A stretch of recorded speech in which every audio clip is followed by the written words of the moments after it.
안녕하십니까. 학습심리학 8번째 시간입니다. 지난 시간에 이어서 광고를 고전적 조건화로 어떻게 해석할 수 있는지, 활용할 수 있는지 보겠습니다.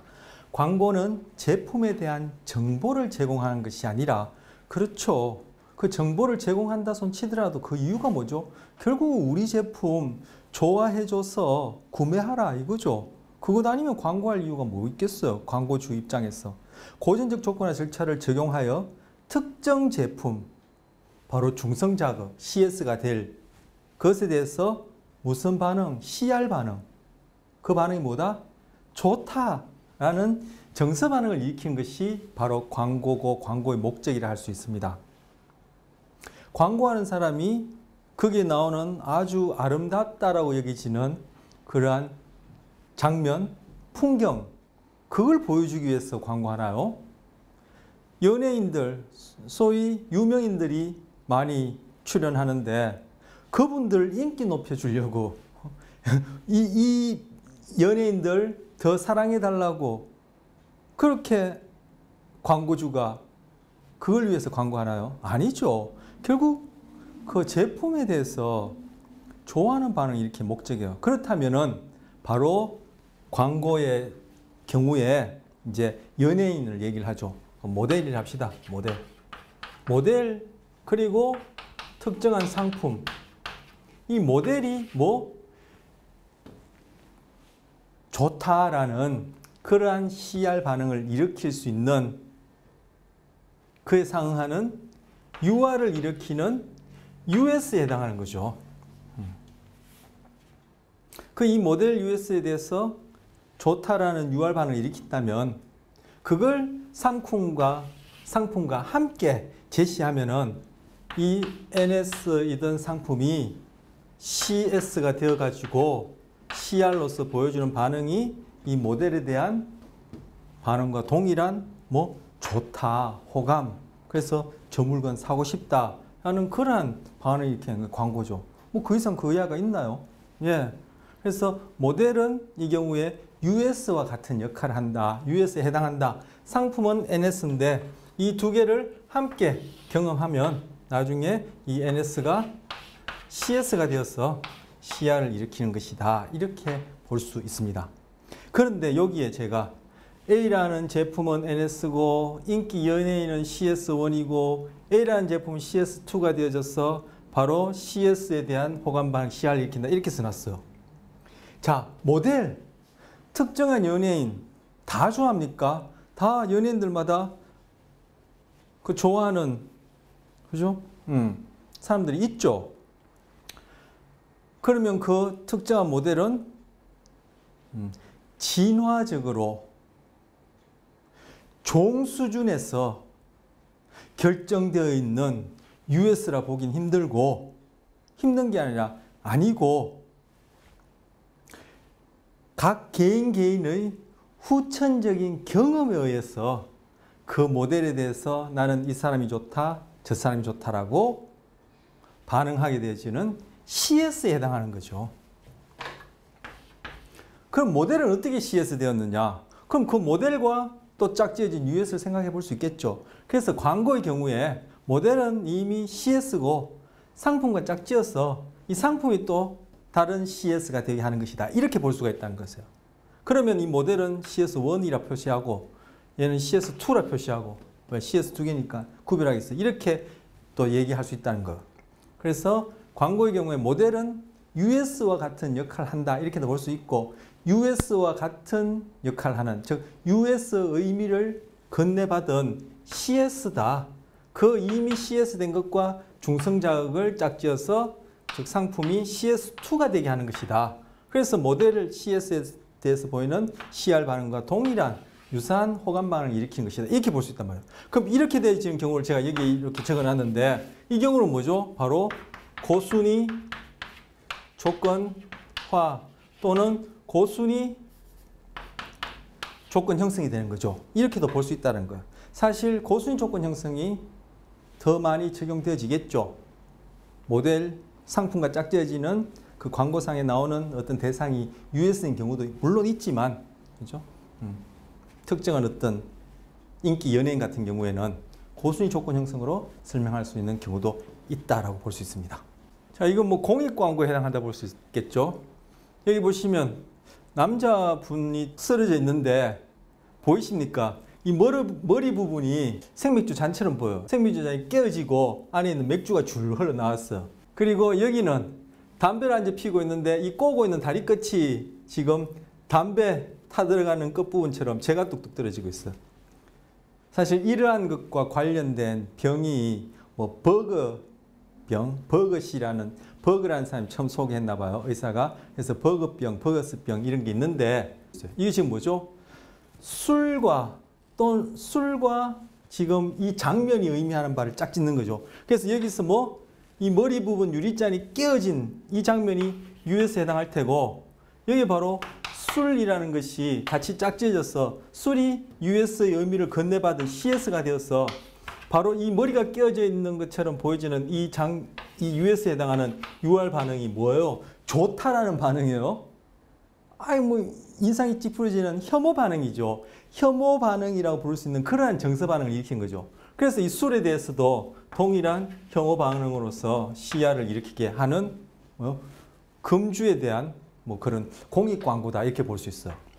마찬가지로 이 경우에도 지금 이렇게 다리가 뚝뚝 재가 되어서 떨어지는 썩어 들어가는 이러한 장면이 일으키는 반응은 어때요? 이거는 와 기분이 좋고 너무너무 나도 저렇게 되고 싶고 호감이 가요. 그렇지 않죠? 바로 혐오 반응을 일으키는데 그것하고 뭐 담배 하고 짝지어서 담배가 CS가 되어서 이러한 혐오 반응과 동일한 조건 정서 반응 시야를 일으키게 하는 바로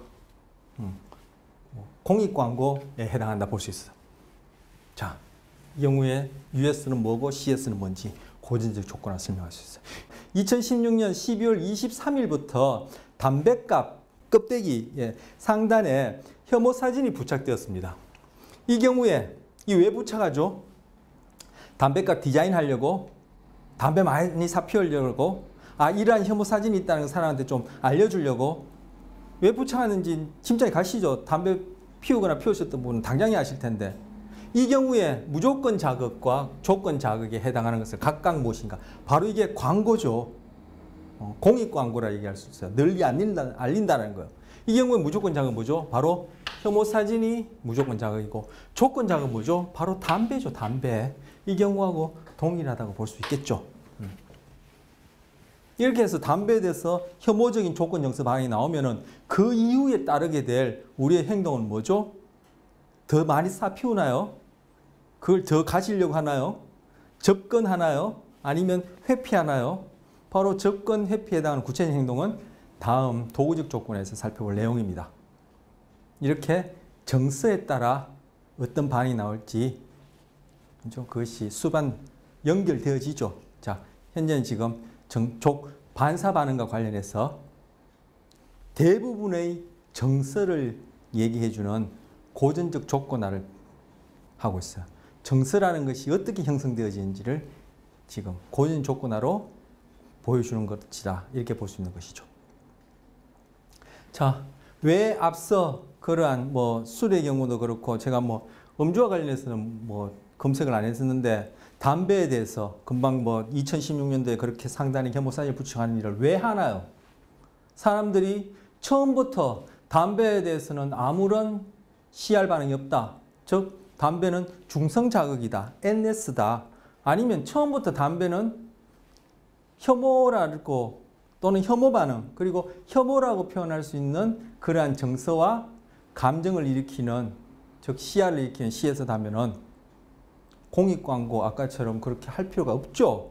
그런데 그렇게 담배에 대해서 공익광고를 하는 이유는 뭐요? 담배에 대해서 뭐? 호감 반응을 일으키는 그것을 사 피우고 접근하려는 그러한 정서를 일으키는 고전적 조건화가 되었다는 얘기예요. 그래서 앞서 공익광고 같은 경우나 그 담뱃값 상단에 그렇게 혐오 사진을 붙여놓은 것은 우리가 앞서 공포 조건화에서 치료를 하기 위해서 조건화된 공포를 치료하기 위해서 썼던 역조건 형성에 해당하는 거예요. 앞에 봤던 그런 담배 공익 광고나 술과 관련된 그런 공익 광고는.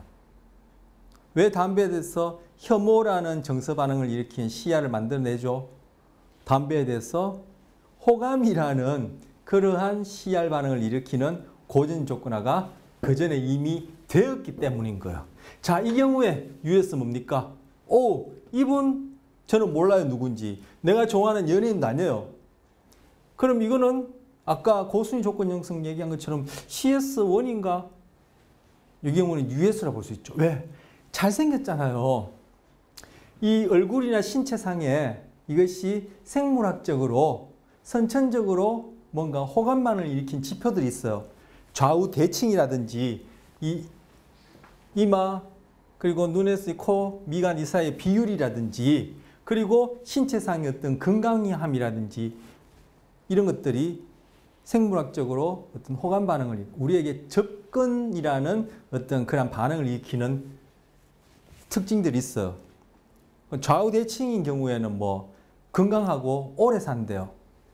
그 조사를 해보니까 그 비율이 반드시 그렇다는 것이 아니라 대부분의 경우에 비율이. 그리고 그 사람들이 그러한 사람들이 만나서 자녀를 낳으면 자녀가 또 머리가 좋고 소위 이제 지능이 높고 그리고 건강하고 또 오래 살고 뭐 그렇다고 그러네요. 어쨌든 이 경우에 바로 흔히 해서 잘생겼다, 잘생긴 모델이다. 이것이 US가 되어지고 동그라미를 이렇게 쳤는데 맞나요? 어쨌든 이 모델 자체가 US고 그 딱 모델이랑 그죠? 지금 담배가 딱 수반돼 있잖아요. 짝지어져 있어 이 US에 대한 호감 반응, UR이 이것이 CS 되어지면서 동일한 시야를 일으켜서 담배에 대해서 호감 반응을 일으키고 그럼 담배에 호감 반응을 일으키면 담배에 대해서 접근하려는 행동이 생길 테고 그럼 담배를 사 피우겠죠. 바로 이제 접근하는 행동, 담배를 구매하거나 피우는 행동을 우리 뒤에 도구적 조건에 가서 본다라고 얘기했습니다. 자, 이 경우에 미인 제가 보기에는 그럼 일반적으로 미인 맞죠? 이런 타입 싫어하는 사람들이 있을 수 있나요? 어쨌든 바로 이분이 US고 이 담배가 CS 동일하게 그렇게 담배에 대해서 조건 정서 반응으로서 호감이라는 시야를 일으키는 CS 즉 고전 조건화가 되었기 때문에 앞서 공익 광고에서 그걸 역조건시켜서 CS에 대해서 즉 담배에 대해서 혐오 반응이라는 시야를 다시 일으키는 거예요. 자, 이건 뭡니까? 이건 켈빈 여긴 뭐 그게 없네요. 그 제품명이나 로고가 없네요. 이게 뭐냐면 켈빈 클라인 청바지 광고예요. 이런 류의 비슷한 광고들이 많죠. 켈빈 클라인에는 이런 좀 뭐 파격적이랄까요. 바로 이것이 성행위를 묘사한달까요?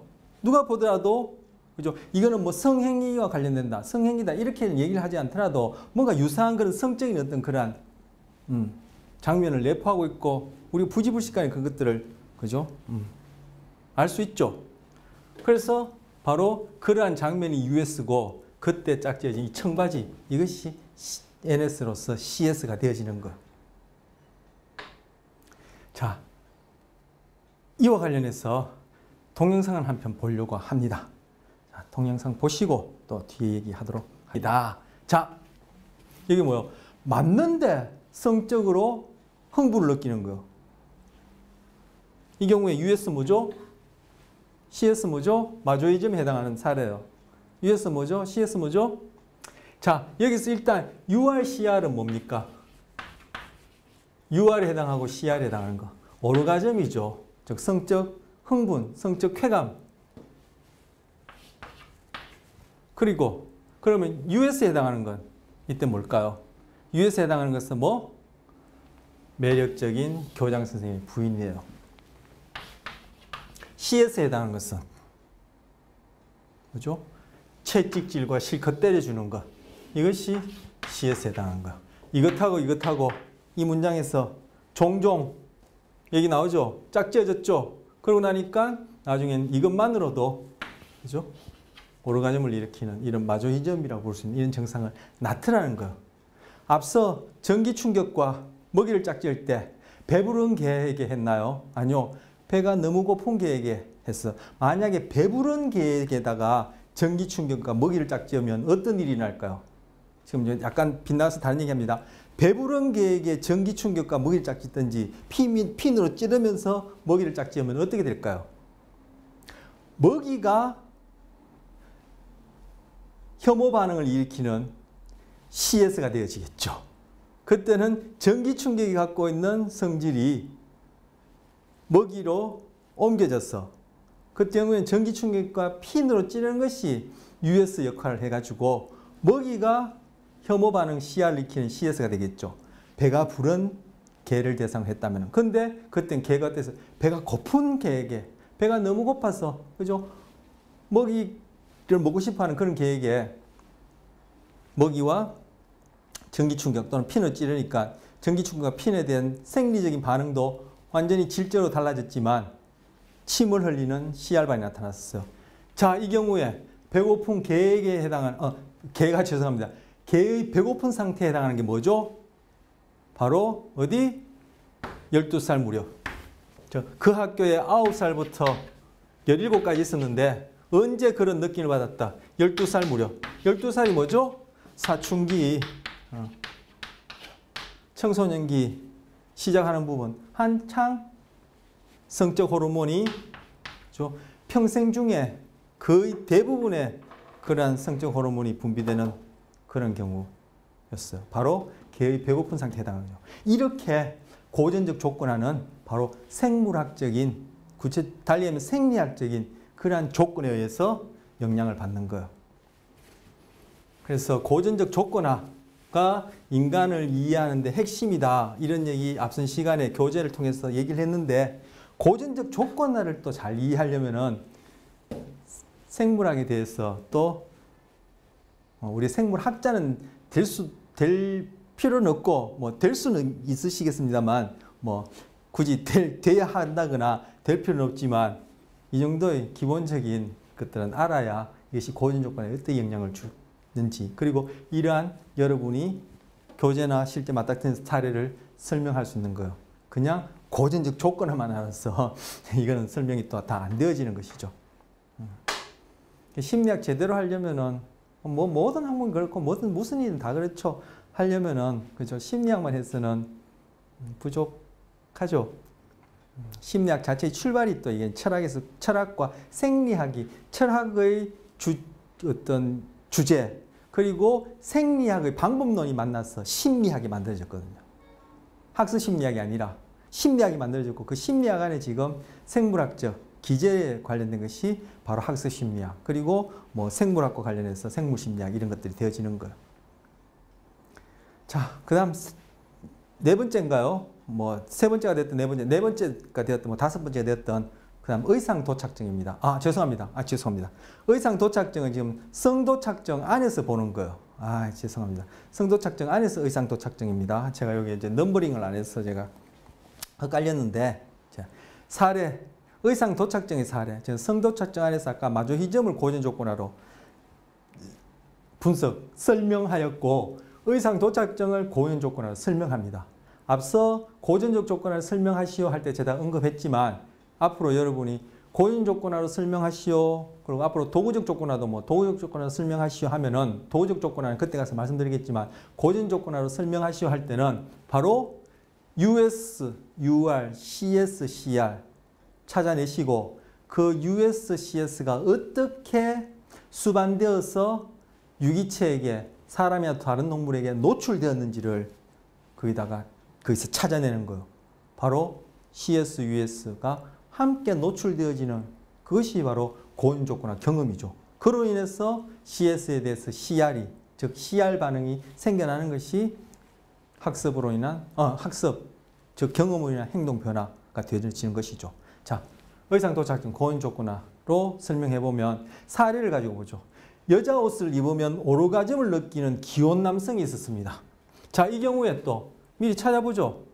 CR, UR에 해당하는 건 뭘까요? 조건 반응과 무조건 반응에 해당하는 것. 오르가즘이죠. 그런데 여자 옷에 대해서 여기 이제 여자 옷이라는 얘기가 나와서 이제 남자분들이 해당할 텐데 남자분들 여자 옷을 보면 누구의 옷이라는 옷은 그죠? 그게 뭐 점퍼가 되었던 거죠. 바지가 되었던 치마가 되었던 뭐가 옷이라는 옷은 다 이러한 성적인 어떤 그러한 정서 반응을 일으키나요? 아니죠. 그러면 이 귀여운 남성, 이 사례의 이 남성에게는 이것이 어떠한 경험을 통해서 되었다는 것이죠. 즉 고전적 조건화 되었다는 것이고 이것은 바로 CS고 그에 해당하는 오르가즘은 CR이라고 볼 수 있어요. 이게 왜 이렇게 되었지? 당연히 그럼 이 사람은 오르가즘이라는 CR과 동일한 유아를 일으키는 뭔가 US하고 여자 옷을 함께 경험한 것다는 것을 추측할 수 있죠. 자 보겠습니다.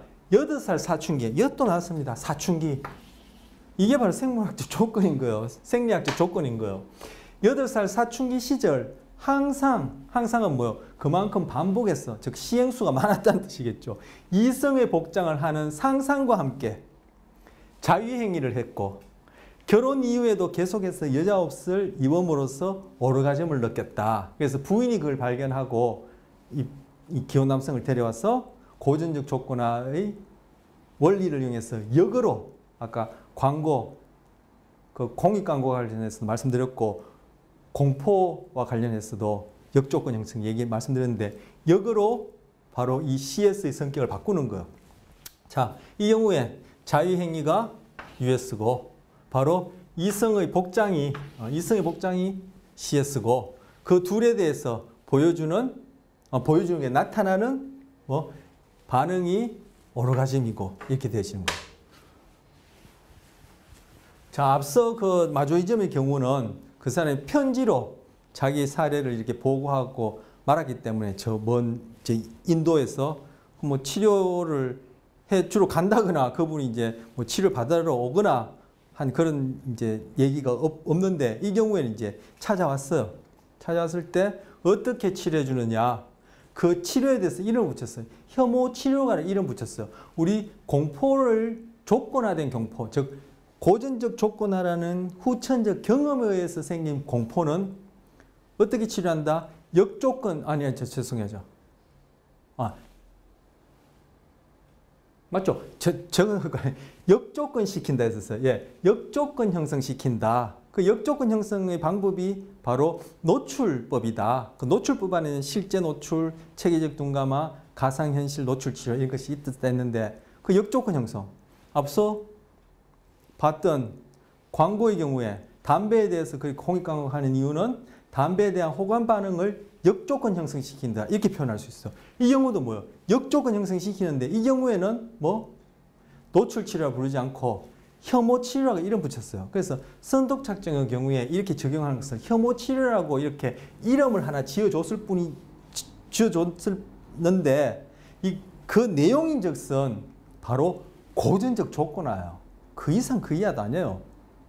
그래서 치료도 고전 조건화 원리로 그것이 왜 생겼지도 고전 조건화 원리로 해석하는 거예요. 그래서 그 고전 조건화 원리를 적용해서 치료가 되어진다면은 그것이 왜 생겼는지 바로 고전 조건화 때문에 생겼다. 고전 조건화로 생겼다라는 설명이 타당하게 되는 거죠. 효과가 없으면 그 고전 조건화로 생긴 것이라고 얘기할 수 없겠죠. 그래서 이 경우에는 이름을 붙여주기를 혐오 치료라 불렀어요. 그래서 혐오 치료란 부적절한 성적 흥분 CR을 일으킨 CS를 불쾌한 반응 UR을 유발하는 US가 짝짓는 절차다. 앞서 이 고전 조건화의 활용 처음 공포와 관련해서 도입할 때 제가 역조건 정성이란 달리 하면 치료란 다 US를 대체시켜 주는 것이라 했어요. CR 반응이 문제시 되어져요. CR 반응은 왜 일어나죠? CS에 대해서 노출되어지면 일어나요. 그런데 왜 그 CS는 CR과 같은 반응을 일으키죠? 바로 CR과 유사한 UR을 일으키는 US의 성질을, 의미를 넘겨받았기 때문에 그래요. 그러면 CS는 어떻게 US의 성질을 넘겨받았죠? 바로 CS와 US를 함께 수반되어지는 절차 때문에, 즉 유기체가 함께 경험했기 때문에 그런 일이 일어났다 했어. 그러면 지금 CR을 없애주거나 반대 방향으로 일어나게 하고 싶어요. 즉 역조건 형성시키고 싶어요. 성도착증 경우에 그런 역조건 형성을 혐오치료라 이름 부르는데 바로 그때 역조건 형성 어떻게 시키죠? 바로 그런 부적절한 CR 반응과는 반대되어지는 어떤 반응을 일으키는, 즉 반대되어진 UR을 일으키는 US와 지금 CS, 부적절한 CR을 일으킨 CS하고 계속 반복해서 짝지어주는 거죠. 그게 역조건 형성이에요. 피터의 경우도 그렇고 알버트의 경우도 그렇고 앞서 봤던 경우도 다 똑같아요. 다를 바 하나도 없어요. 18세 이후로 의상 도착증을 지닌 22세 기혼 남성, 아까 앞부분에 얘기한 그 경우에요. 기혼 남성인데 이제 여기 구체 22세고 18세 이후라고 그랬어요. 아까 거기서는 12살부터 시작했다 했나요? 자, 18세 이후로 의상 도착증을 12살이었나요? 어쨌든 뭐 몇 살이 됐든 간에 사춘기에 얘기가 나왔었는데, 자, 18세 이후로 이렇게 했어요. 여성의 복장하고 자유행위가 짝지어졌어요. US하고 NS. 반복하니까 이제 여성의 복장이 US가 지닌 성질, 의미를 넘겨받았어. 즉, 여성의 복장이 CS가 되어서 자유행위 때 나타나는 UR로서 성적 흥분이 이 경우에도 나타나는 거.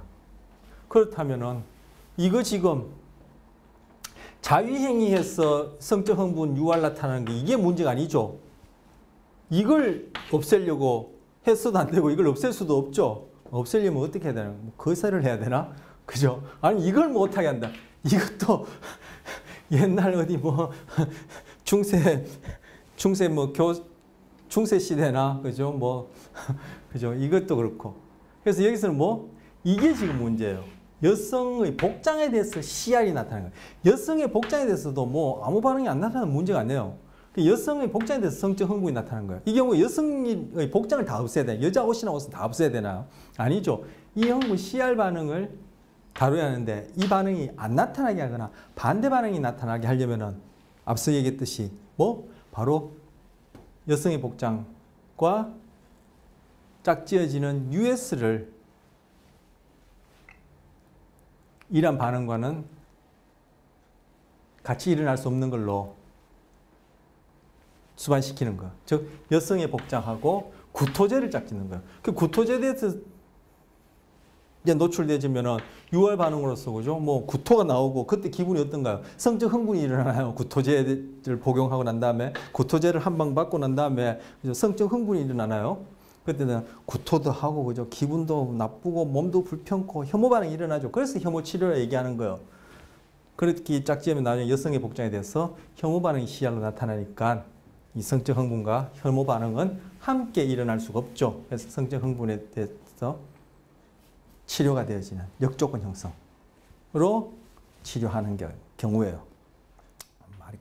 자, 그 다음 우리 교재에 보시면 시계 태엽 오렌지라는 그 영화가 이 박스 글 안에 소개되고 있어요. 그래서 시계 태엽 오렌지 잠시 좀 보시죠. 잠시가 아니라 꽤 길어요. 10여 분인데 뭐 수업에 비해서 상대적으로 길긴 한데 이 안에 뭐 여기에서 보여지는 이 장면과 관련된 그것과 관련해서도 뭐 USCS 찾아보는 연습도 할 수 있지만 그 내용보다도 그 안에 짧게 포함되어 있는 그런 내용이 있어서 보려고 합니다. 고전 조건화가 어떠한 것까지 적용되어지며 어떠한 의미를 가지는지 우리의 인간 이해에 있어서 그것이 US인지 이 사람은 알 수가 없어요. US라는 용어도 모르겠지만 근데 여기서 보여주는 이런 장면 속에서 바로 이 사람이 지금 감옥 밖에서 일삼던 범죄 행위들 그 장면과 짝지었죠.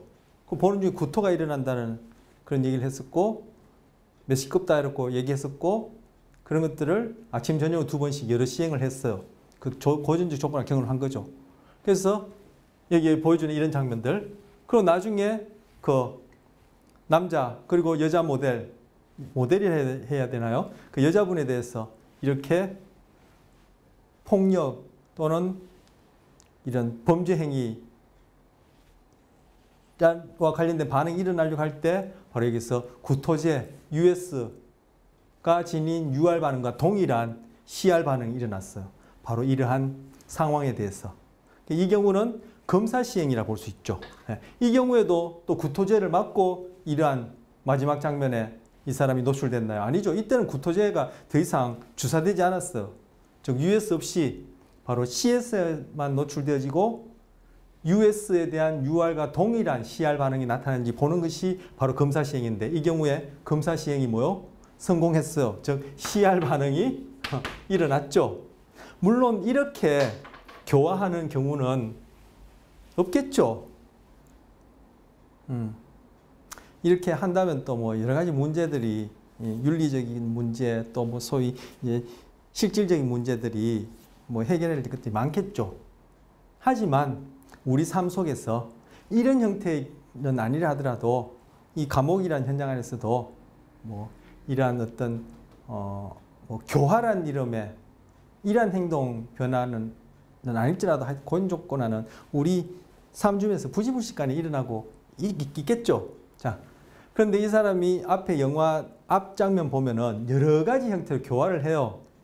그 앞에 앉았던 이제 그러면 관중석 안에는 이제 신부님도 계시고 했는데 앞 장면 보면은 뭐 종교 생활도 하고 뭐 여러 가지 교육도 받고 하는데 다 효과가 없고 이 대사에도 나왔지만 거짓말만 늘고 그죠? 아첨만 늘고 거짓 웃음만 늘었다. 그런데 여기 고인 조건하고 나니까 이렇게 당장의 행동이 변화됐다. 이런 얘기가 나오고 있어요.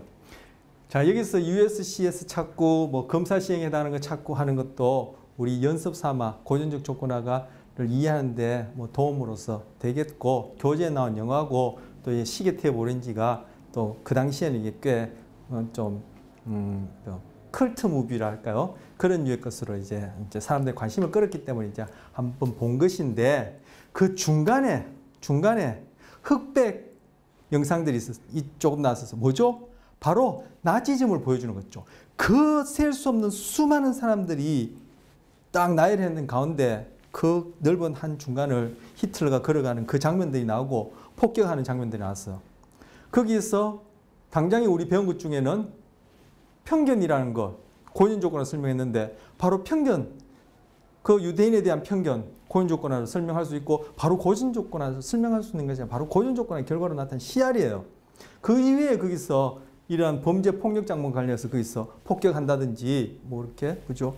또 개인적으로든 유대인에 대한 그런 행동 이런 것들 다 고인 조건화로 설명할 수 있겠죠. 있겠죠가 아니라 고인 조건화로 인한 것이에요. 바로 고전적 조건화가 개가 침을 흘리고 내가 어떤 제품에 대해서 좋아하고 어떤 맛에 대해서 싫어하고 그리고 뭐 이렇게 한 개인의 교화, 행동 수정 여기만 국한된 것이 아니라 그러한 사회 전반에 그죠? 그런 중차대한 그런 문제까지도 고인 조건화가 다 적용된다라는 거예요. 심리학이 한 개인 수준에서 머물러서 얘기할 수 있는 것이 아니라 그 중에서도 특히 학습 심리학 같은 경우에는 지금 봤듯이 고전 조건화, 도의 조건화도 앞으로 보겠지만 고전 조건화가 이렇게 사회 전반의 즉 인간 삶 전체, 인간 이해의 핵심적인 부위, 우리 교재에서 읽어봤듯이 저자가 얘기했던 핵심적인 요소를 차지하는 부위예요. 결국 편견이니 여기서 뭐 분노니 뭐 공격성이니 사랑이니 정오니 기쁨이니 행복이니 하는 것들 이미 고순위 조건 형성할 때 그 부분 같이 읽어봤었죠. 대부분의 경우에 뭐 고전적 조건으로 인한 조건 정서 반응이라는 거야. 자, 이렇게 이것이 한 개인 수준이 아니라 어떤 뭐 조건 정서 반응이 좋다 싫다가 일어나는 그 정도 수준이 아니라 이 사회 전반 그리고 인간에 대한 이해의 핵심이 되어진다는 것을 우리가 다시 한번 고인 조건화가 어떤 의미가 있는지 생각해 볼 수 있고, 그러한 의미에서 이 영화 중간에 이 감독이 보여주고 하는 내용이 사실 그 안에 본론이 있는 거죠. 그 주제가 있는 거죠. 좀 괴기스러운 이 내용보다도 그 나치즘 보여준 그 내용이. 그래서 이와 관련해서 제가 책을 하나 소개하면 스키너가 직접 쓴 책이에요. 뭐 스키너 쓴 책은 뭐 자유와 존엄을 넣어서 그 이외에도 여러 가지 이제 뭐 그죠 웰던 2라든지 이런 책도 있고 여러 가지 있는데 스키너의 행동 심리학 About Behaviorism 해서 스키너가 쓴 거예요. 이게 교양인이라는 데서 이제 한 2, 3년 전에 번역돼서 나왔는데 이거 한번 읽어보시면 바로 우리가 지금 하고 있는 고전적 조건화예요. 그래서 파블로프가 발견한 고전 조건화지만 바로 우리 앞으로 배우게 될 도구적 조건화와 관련해서는 스키너가 가장 큰 업적을 쌓았고 그 공로로 미국 심리학회에서 최고의 영예상을 스키너에게 그렇게 수여했었어요. 바로 스키너의 행동심리학을 통해서 학습심리학이 지금 고전조건화를 포함하지만 물론 여기서도 고전조건화가 언급되겠지만 그죠? 지금 학습심리학이 인간 이해에 있어서 어떤 의미를 차지하는지를 볼 수 있기 때문에 이 책을 소개를 하는 겁니다. 자, 다시 가서 우리 앞서 공포 조건과 관련해서 왓슨 봤었어. 왓슨이 소위 행동주의 창시자라고 일으켜지고 흔히들 행동주의의 한계를 얘기하면서 비판을 해요. 즉 왓슨이 누구든지 데려오라. 즉 이제 갓난 아이들, 그죠? 아이들을 데려오라. 그러면 내가 변호사부터 도둑놈까지, 도둑님? 변호사부터 거지, 도둑까지도 내가 만들어 주겠다. 즉 학습 심리학을 통해서 그렇게 할 수 있다라는 얘기를 했어요. 바로 그것을 극단적 행동주의를 얘기해요.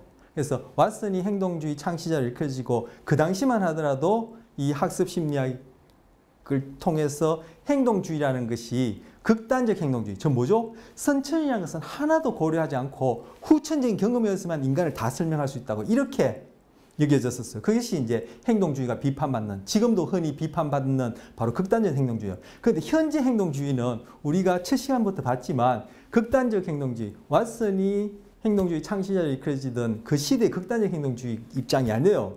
우리 앞에 그 세 번에 걸쳐서 3시간에 3번의 만남을 1강, 2강, 3강에 걸쳐서 뭘 봤죠? 선천적인 요소 봤잖아요. 그렇죠? 자연선택과 관련해서 그리고 진화를 통한 그것이 유전의 이름으로 나에게 그저 주어지는 선천적인 요소 봤죠. 그래서 현재는 바로 요즘도 비판하는 그러한 극단적 행동주의 입장에서의 학습, 고인조건이나 도구조건이나 학습 심리학이 아니라 바로 선천적 요소를 고려한 그 토대 위에서 후천적 요소가 인간을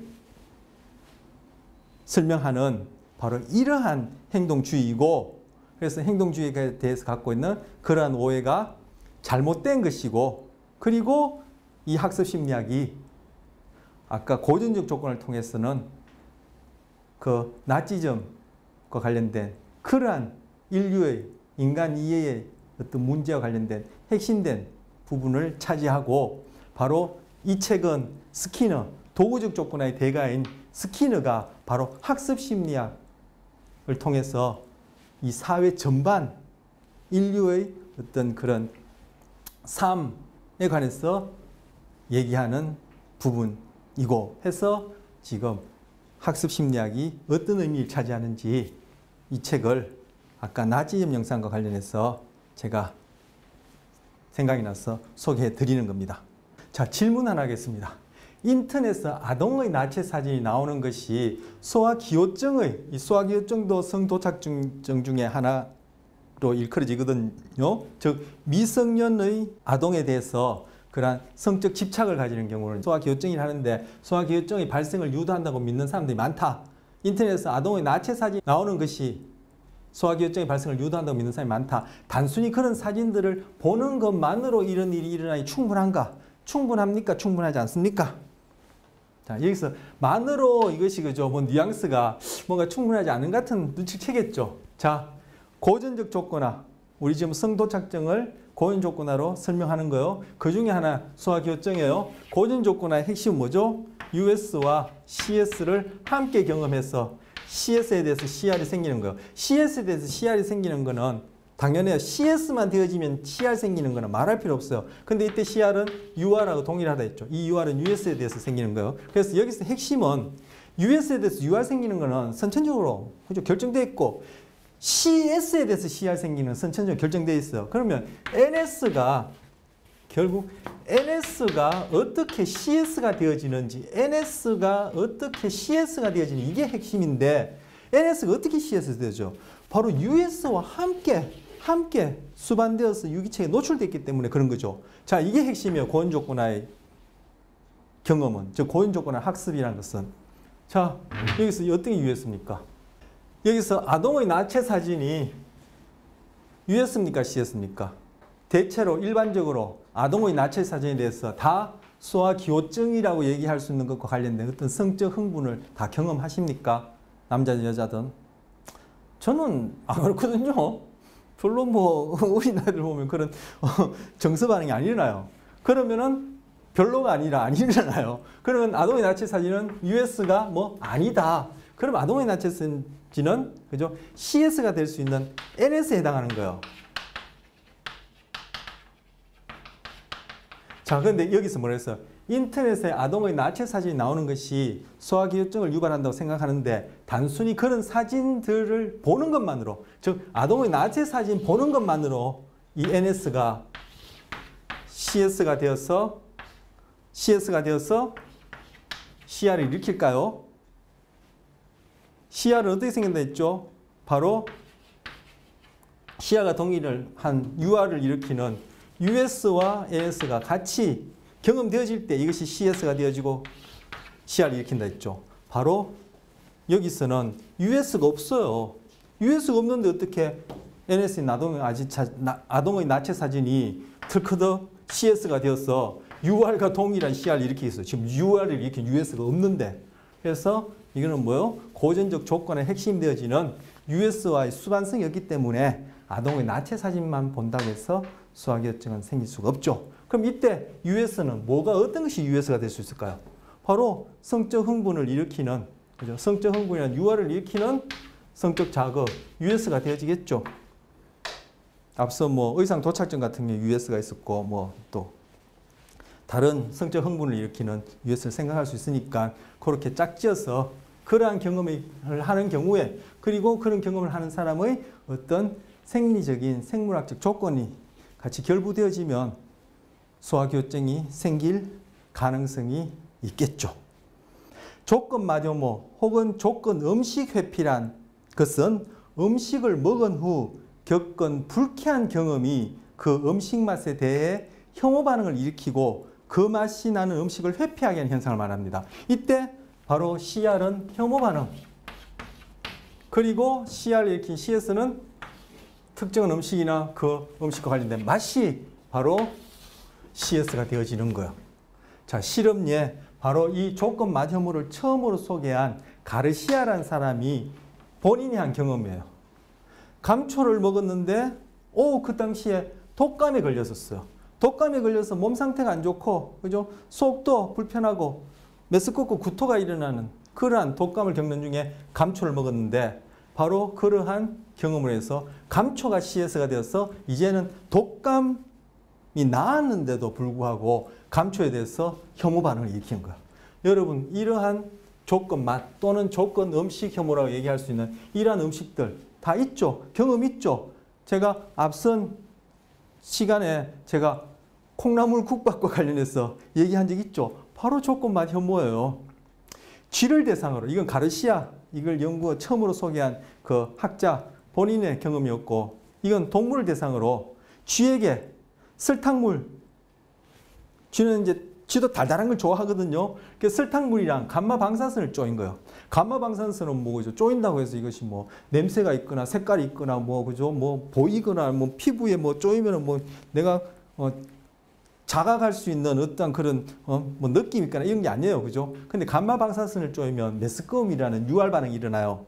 그런데 설탕물하고 감마 방사선을 짝 찍고 나니까 그 좋아하던 설탕물을 쥐들이 먹고는 메스꺼움을 보이더라는 거예요. 그래서 설탕물 먹기를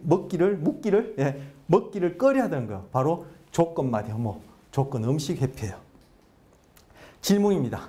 맥주를 주로 마시는 알코올 중독자는 위스키에 대한 맛 혐오는 형성할 수 있어도 맥주에 대해서는 그렇게 되지 않는다. 그 이유는 무엇일까요? 이거 앞서 이와 유사한 걸 했었는데, 자주 먹는 음식에 대해서는 맛 혐오 반응을 잘 일으키지 않는다. 일으킬 가능성이 낮다. 왜 그럴까요? 얘기했었어. 바로 잠재적 억제,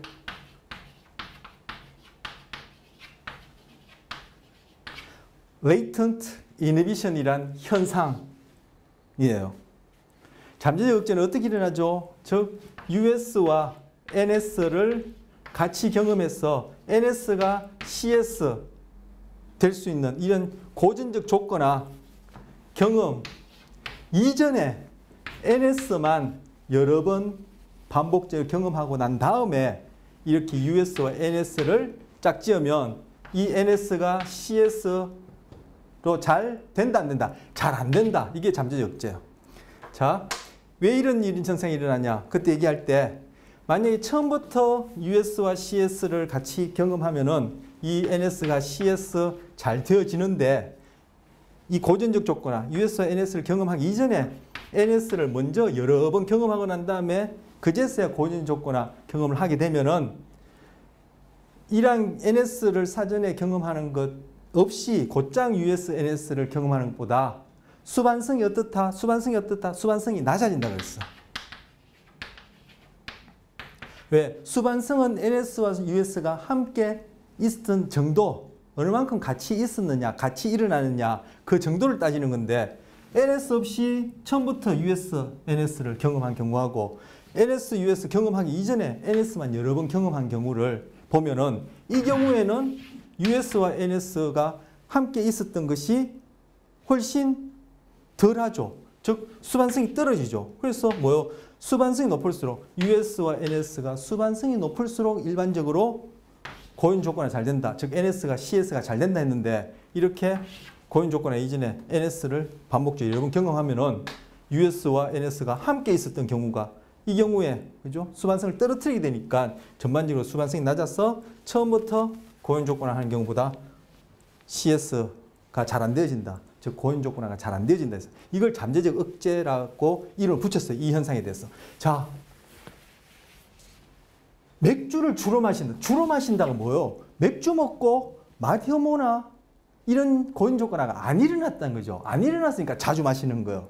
그래서 맥주에 대해서는 맥주 먹고 뭔가 탈이 나더라도 맥주에 대해서 혐오 반응이 일어날 가능성이 낮지만 그죠?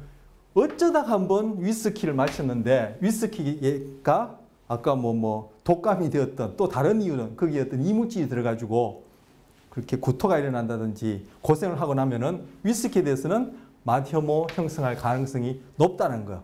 즉 맥주에 대해서 그렇게 되지 않는 이유는 뭐요?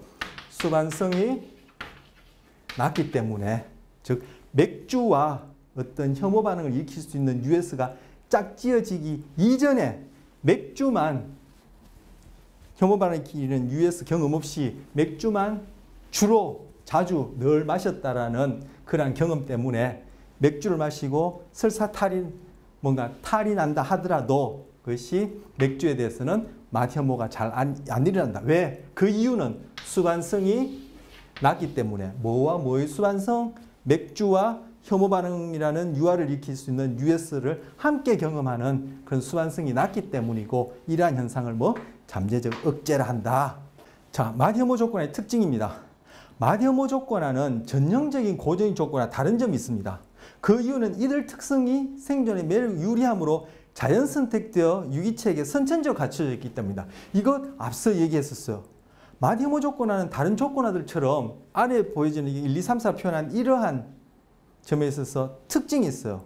왜 이런 특징을 가졌지? 맛혐오, 입으로 들어간 것은 바로 죽고 사느냐와 직결되어지기 때문에 지금 소개하려는 이미 이런 것들 살펴본 거예요. 우리 앞에 고연 조건에 영향을 주는 변인할 때. 그런데 이러한 특징을 가진, 즉 이러한 유전자, 이런 그 특징과 관련된 유전자 요소를 가진 녀석들이 자연 선택되어서 다 생존하고 이러한 특징을 가지 못한 녀석들은 맛혐오 조건화가 잘 안 일어나서 한 번 먹고 두 번 먹고 하는 사이에 돌아가셨다는 얘기예요. 그러면 그런 특징을 가진 새끼들을 낳을 기회도 적을 테고 낳는다도 그런 녀석들은 또 에비어미를 닮아서 에비에미를 닮아서 맛혐오 조건화 잘 안 일어나서 점점 사라지겠죠.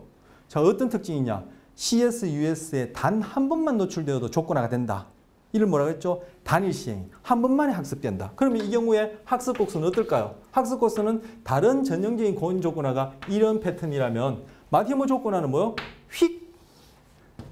몇 번의 시행을 거치지 않고 학습이, 이거는 시행, 이쪽은 학습되어지는 정도, 한두 번 만에 학습이 완성되어지는 거예요. 다른 고연 조건은 여러 번 해야지만이 완성이 되어진다는. 자, 두 번째.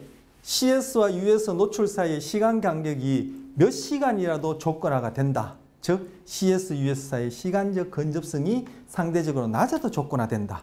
맛혐오 조건화 같은 경우는. 그리고 동시 조건화나 역향 조건화 절차에서도 조건화가 된다. CS, US가 같이 시작했다 같이 끝나거나 US가 먼저 오고 CS가 오더라도 이러한 조건화에서도 가능하다. 그리고 소거가 잘 안 되어진다. 왜 그렇죠? 이러한 특성을 지닌 녀석들이 살아났는데 유리했기 때문에 이러한 것들을 가능하게 해주는 수정된 진화 가능성으로서의 어떤 그런 유전적 요소가 바로 자연 선택되어 있다는 것. 바로 맏혐오 조건하는 고연 조건하에 자연 선택이라는 것이 그러한 특성을 딱 부여해주는 거죠. 이와 유사한 특성을 가진 것들이 있어. 뭐요? 공포 조건화가 이와 유사해요. 공포 조건화는 한 번만에 될 수도 있고 아니면 두세 번만에 될 수도 있어요. 어쨌든 단일 학습은 아니라 할지라도 시행수가 적어도 되고 마찬가지로 2번처럼 시간적 근접성이 낮아도 가능하고 동시 조건화, 역행 조건화도 가능하고 소거도 잘 안 돼요. 왜? 공포와 관련된 학습이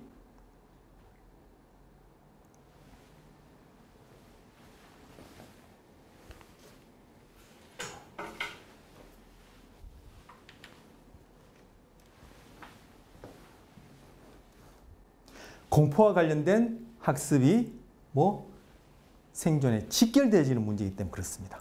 그래서 우리 앞 시간에 고연 조건의 활용에 있어서 공포 부분을 그렇게 많이 다룬 거예요. 그리고 소위 정서라는 것 중에 공포라는 것이 가장 많이 연구가 되어 있고 그때도 말씀드렸지만 우리 정신질환, 심리적 문제에 있어서 불안과 공포와 관련된 문제가 가장 많은 부분을 차지하고 그것은 어떤 인간 존재의 핵심된 정서이기 때문인데 바로 그러한 정서가 자연 선택을 통해서 선천적으로 주어진 것 몇 가지 그리고 후천적으로 주어져 있는 질환으로 얘기할 수 있는 그러한 5부류의 현상들뿐만 아니라 우리 일상에서 겪는 불안해하는 것들 다 고전적 조건을 설명할 수 있고 공포 불안과 관련됐기 때문에 그렇게 많은 시간을 할애했고 연구도 많이 되어 있고 인간을 이해하는 데서 핵심된 정서가 되어지는 것. 자, 면역 기능입니다. 조건 알레르기 반응. 알레르기 반응이 선천적으로 있는 것도 있어요. 뒤에 보겠지만 어떤 물질 같은 경우 여기 나오는 BSA 단백질 같은 건 선천적으로 그죠? 동물에서든 다른 동물에서 인간에서는 알레르기 반응을 일으켜요. 그런데 이것이 알레르기 반응도 고전적 조건에 될 수 있다는 거야. 자, 면역 기능과 관련된 것이죠. 면역 기능에 뭔가 의식, 여러분 면역 기능이 어떻게 작동하는지 의식할 수 있나요? 면역 기능을 작동시키려는데 의식이 개입해야 하나요? 면역 기능을 통해서 알레르기 반응이 일어나고 안 일어나는데 여러분이 의식적으로 뭔가 개입해야 되나요? 면역 기능이 망고져서 여러분이 그로 인해서 뭔가 질병을 겪는다든지 이렇게 되지면 여러분이 내가 아프다. 그래서 의사 선생님 만나보니까 면역 기능이 안 좋다. 이렇게 해서 여러분이 알게 되는 것이지 그것이 작동하는 과정이나 그걸로 인해서 어떤 결과가 일어나는 그런 과정들을 우리가 의식할 수 있나요? 그런데 바로 그것이 고전적 조건화 된다는 거예요. 그래서 여기서 한 예로 알레르기 반응이 고전 조건화 되어지는데 바로 이러한 조건 알레르기 반응이란 알레르기 항원 항체라는 거 들어보셨죠? 바로 항원이 US가 되어지는데 항원에 해당하는 특정 물질, 즉 US와 자주 연관된 것들에 대해서도 알레르기 반응이 일어난다는 현상이에요. 바로 이때 알레르기 반응, 즉 조건 알레르기 반응이라 일컫는 그런 현상에서 알레르기 반응, 알레르기 반응이 UR이나 CR이 되는 것이고 그리고 항원에 해당하는 것이 US가 되어지고 그 항원과 같이 경험된 것이 여기서 자주 연관된 것이 바로 CS가 되어지는 거예요. 그래서 나중에는 이 항원이 없이도 US가 없이도 바로 이러한 CS에만 노출되더라도 CR에 해당하는 알레르기 반응을 보인다는 거예요. 자, 실험 예입니다. 동물을 가지고 했습니다. 생선 냄새, 쥐에게 생선 냄새를 이렇게 맡게 하고 생선 냄새를 피우고 그와 함께 그 전에 BSA라는 단백질을 주사한 거예요. 이 BSA라는 단백질은 항원으로서 US에 해당하고 UR로서 알레르기 반응을 일으켜요.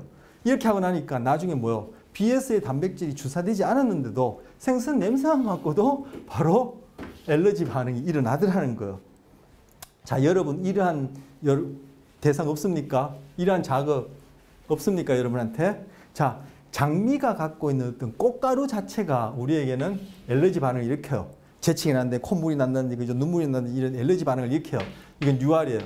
그런데 이 장미 꽃가루가 어디서 풍기나요? 장미꽃, 우리 시각적으로 보는 그 장미꽃 빨간색의 그런 장미 모양하고 짝지어지면은 나중에는 장미 꽃가루가 풍겨 나오지 않는 장미 아니면 설사 장미와 유사하게 생긴 장미를 꼭 흉내낸 조화를 보더라도 조화에는 장미 꽃가루가 분비될 일이 없죠. 그런데 조화만 보더라도 재채기라는 그런 CR 반응이 나타난다. 이것이 바로 면역 기능의 고전적 조건이에요.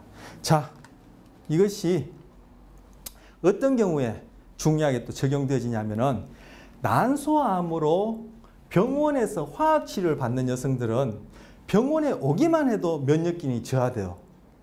병원에 들어서기만 하더라도 병원 간다 날짜만 되더라도 면역 기능이 뚝뚝 떨어져. 이거 뭐? 바로 이러한 특정한 개인에게서 일어나는 경험으로 인한 현상이에요. 고전 조건을 설명하겠다는 거예요. 이렇게 면역 기능이 떨어진 경우를 고전적 조건화된 반응이니까 조건을 붙이고 면역 기능이 떨어졌다 해서 조건 면역 억압이라 불러요. 자, 조건 면역 억압이란 화학 치료의 부작용인 면역계 억제가, 자, 화학 치료 약물 이것이 US가 되어지고 그에 대한 반응이 유발로서 면역 반응이 떨어지는 거예요. 근데 부작용으로 면역 억제가 뭐에? 화학 치료와 짝지어진 연합들의 자극에 대해서도 이것이 CS가 되어지는 거죠. 여기에 대해서도 바로 면역 억제가 일어난다는 거예요. 그래서 실예를 보면은 난소암으로 병원에 화학 치료를 받은 여성들은 지금 화학 치료를 안 받았는데도 그죠? 병원에 오기만 하더라도 면역 기능이 떨어지는 조건 면역 억압이 일어나더라는 거. 왜 그러냐 보니까 병원에서 화학 치료를 받았다는 거. 이 화학 치료는 US로서 UR, 면역 기능 저하, 즉 억압이 일으키는 거. 이렇게 여러 번 경험하고 나니까 나중에는 병원에만 가더라도 화학 치료 받지 않았어요. 병원 가는 날짜만 되더라도 면역 기능이 떨어지는 면역 억제, CR반이 나타나더라는 거예요. 이거 조건 면역 억압이요. 이거 병원에 병 나으러 갔다가 병을 오히려 키우는 격이 되는 거예요.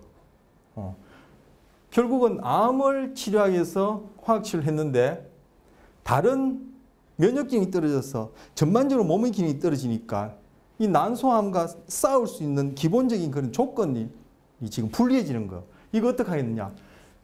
고전적 조건화로 생긴 거니까 어떻게 역조건 시켜서 그죠? 해결할 수 있다는 거. 어떻게 조건 면역 촉진시키는, 즉 고전 조건화로 촉진시킨다는 거. 앞에서 공포, 조건화된 공포와부터 봤던 바로 뭐요? 역조건 형성이 그렇게 그대로 적용되는 거예요. 어떻게? 병원에 가면 처음에 화학 치료를 받기 전에 병원에 가서 면역 기능을 촉진하는 촉진제가 있어요. 그걸 맞아서 면역 기능을 높여주는 유발 반응을 일으켜요. 아직 화학 치료 받기 전에. 이걸 몇 번 하고 나면은 나중에는 병원만 가더라도 병원 가는 날짜만 되더라도 병원 생각만 하더라도 면역 기능이 촉진되어진 CR반이 나타난단 말이에요. 이렇게 하고 그 다음째 가서 화학 치료를 받는다면은 그 화학 치료에서 면역 기능이 떨어진다 하더라도 그죠? 그만큼 보상이 되어지는 거죠. 그리고 우리 앞서 봤듯이 속어는 역조건 형성은 완전하지 않다 했기 때문에 미리 촉진시켜 놓으면은 억압에서